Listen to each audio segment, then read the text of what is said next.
Imagine a room, no windows, no clocks, no sound, no one. The light is soft, or maybe it's gone. The air is still, and you are alone, not for hours, but for days. Your phone is gone, no voices, no words, nothing to react to, nothing to distract you, just you and your mind. Let's talk about what happens when the world stops responding. You think solitude is peaceful. You think quiet is calm. But there's a point, a line, where silence stops being gentle and starts becoming a predator. Because the human brain was never built to exist without input. Let's talk about sensory deprivation. When your eyes stop seeing new things, when your ears hear only your breath, when your skin feels nothing but still air, your brain doesn't go silent. It gets louder. Your thoughts begin to echo. Your memories resurface. Your inner voice, once a whisper, starts to shout, and it doesn't care what you want to hear. Let's talk about hallucination. After enough time in isolation, your brain starts inventing reality. You might see flashes of color, hear faint music, feel as if someone is standing behind you. You turn, no one's there. That's not madness. It's your mind reaching for stimulation in a desert of nothing. Because the brain is a pattern machine, and when it stops receiving patterns, it starts making them. Let's talk about chronological collapse. Without clocks, without routine, without conversation, you stop knowing what day it is, or if it's day at all. Minutes stretch, hours collapse, sleep becomes fragmented, dreams spill into waking life, time unravels. Not outside, but inside your perception, you stop being able to say, I've been here for 2 days, because time is no longer something you feel. It's something that disappears. Let's talk about the fragmentation of self. When you're surrounded by people, you unconsciously mirror them. You speak, gesture, smile, nod. You exist in relation, but in isolation, that reference disappears. And with it, so does the sense of you. You stop performing, you stop pretending, but slowly, you stop remembering who that you even was, because the self is a reflection. And when nothing reflects back, your image begins to fade. Let's talk about monologue looping. At first, your thoughts are logical, plans, regrets, fantasies, but as the days wear on, they get stranger, less grounded, more obsessive. A phrase repeats, a memory loops, a question sticks. Why am I here? Why am I here? Why am I here? Until your own voice becomes a trap. Until you don't know if you're thinking or being thought. Let's talk about emotional distortion.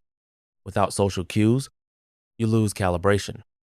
You don't know if you're too loud, too quiet, too angry, too numb. Your laughter feels alien. Your sadness feels enormous. Your fear amplified. Because emotion, like time, needs structure.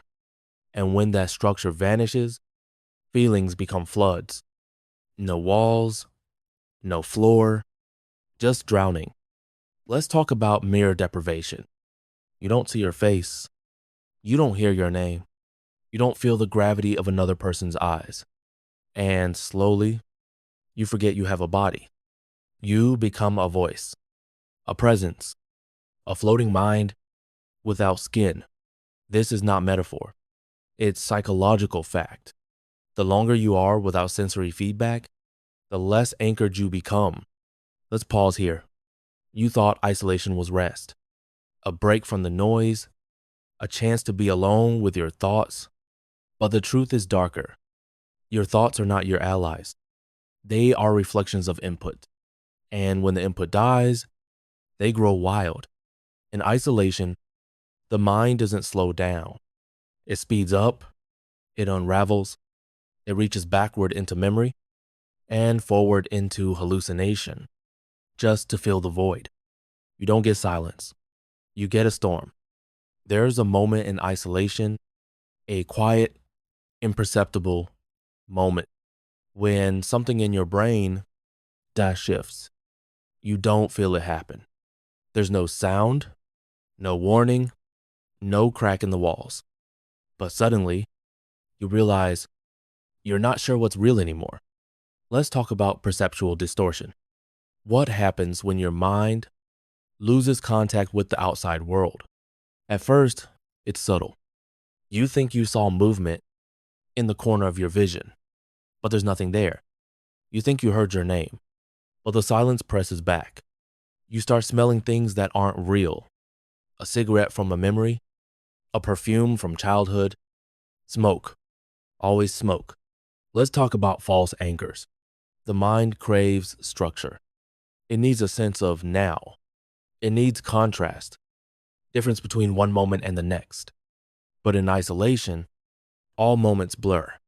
The air never changes. The light stays the same. So your brain begins to invent differences just to orient itself. It imagines voices. It overlays sounds. It creates the illusion of shifts where none exist. This isn't madness. It's survival. Let's talk about temporal hallucination. You begin to feel like things are repeating, not events, moments. You look at the wall and feel like you've looked at it before.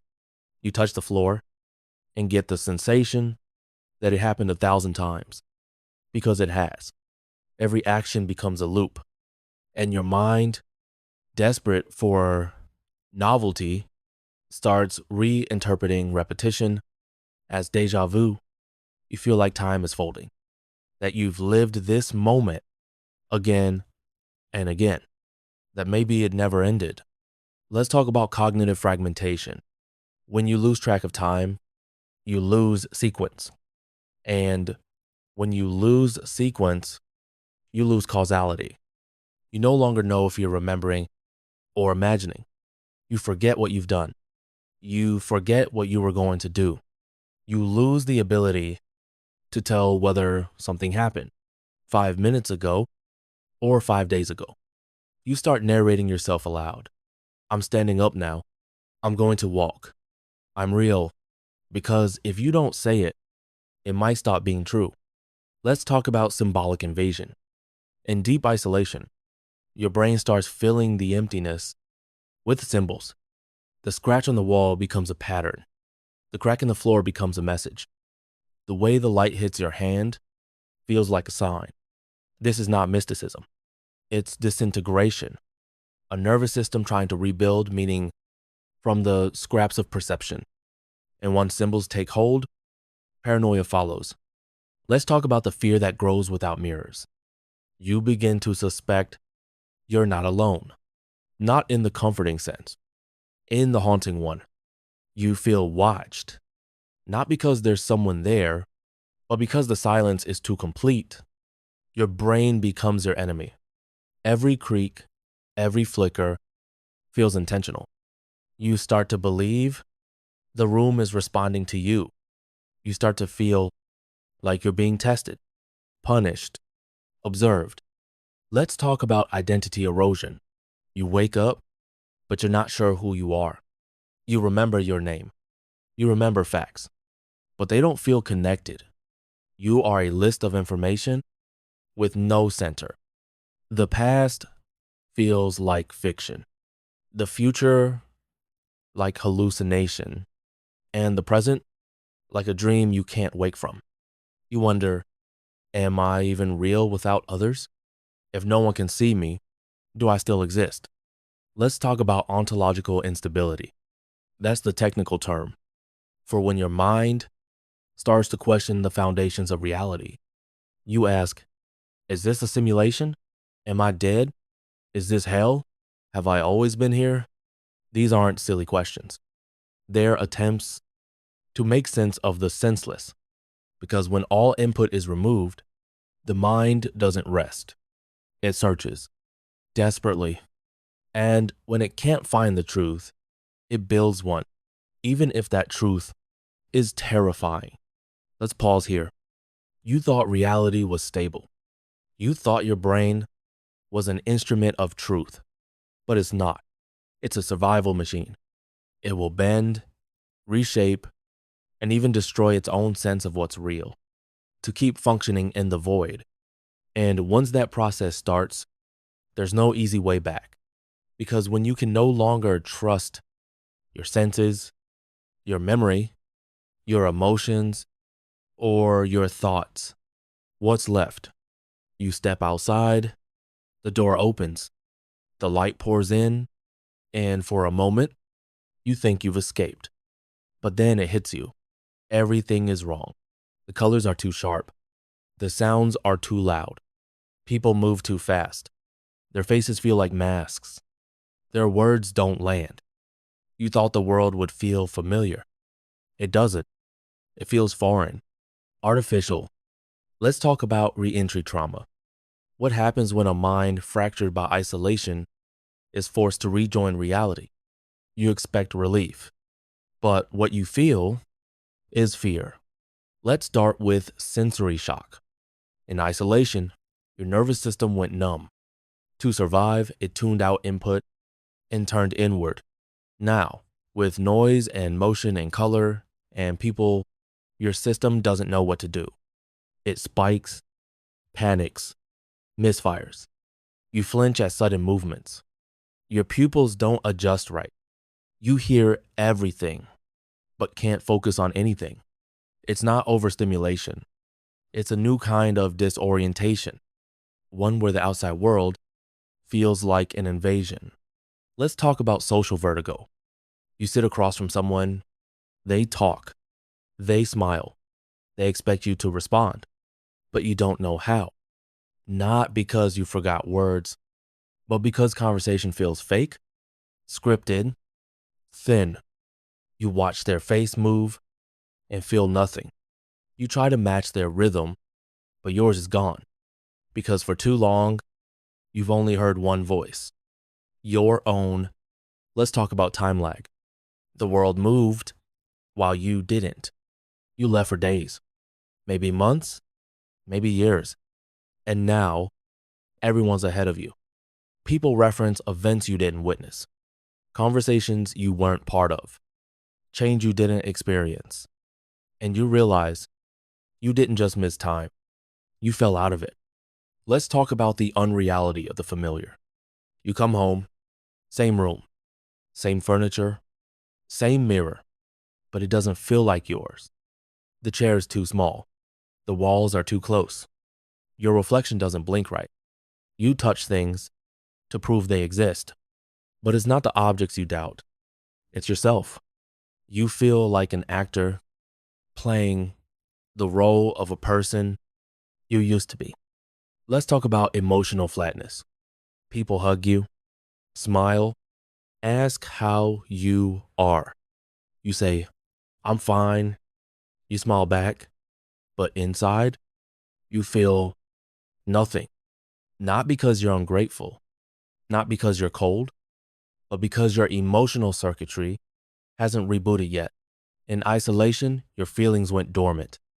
Now, they're slow to return. You look at beauty and feel blank. You hear laughter and feel disconnected. You wonder, am I broken? Let's talk about fragmented memory. You try to explain what happened, but the words don't come. Not clearly, not completely. You say, it was quiet, it was long, it was strange. But inside, it was more than strange. It was war. A war between you and yourself. A silent battle. You're not sure you survived because parts of you didn't. Let's talk about the guilt of return. People say they're happy you're back, but you feel guilty. Not for leaving, but for being changed. You're not the same. You see it in their eyes. The way they hesitate before asking questions. The way they change the subject. The way they laugh. When you're silent too long, you feel like a ghost. Visible, but not really there. Let's talk about post-isolation paranoia. You thought it would fade. The suspicion, the fear, the belief that you are being watched, but it lingers. Crowds make you anxious. Silence makes you anxious. Eye contact makes you anxious. And worst of all, you start wondering if maybe you were better alone. Let's talk about recovery. It doesn't happen in one day, not even in 1 month. The brain needs time to trust again, to sync with the outside world, to rewire connection after too long without it. And that takes patience, gentleness, and honesty, because this kind of return isn't about celebration. It's about reintegration, learning how to move slowly in a fast world, learning how to feel again in a numb body, learning how to be seen after forgetting what your face looked like. Let's pause here. You thought isolation ended when the door opened, but it doesn't, because the deepest isolation isn't physical, it's psychological. And sometimes it follows you home. So you sit, you breathe, you wait, not for your old self to return, but for the new one to take root. You rebuild, one conversation, one sunrise, one slow, uncertain moment at a time. And in that rebuilding, you realize you are not who you were, but you are someone who went to the edge of silence and found a way back.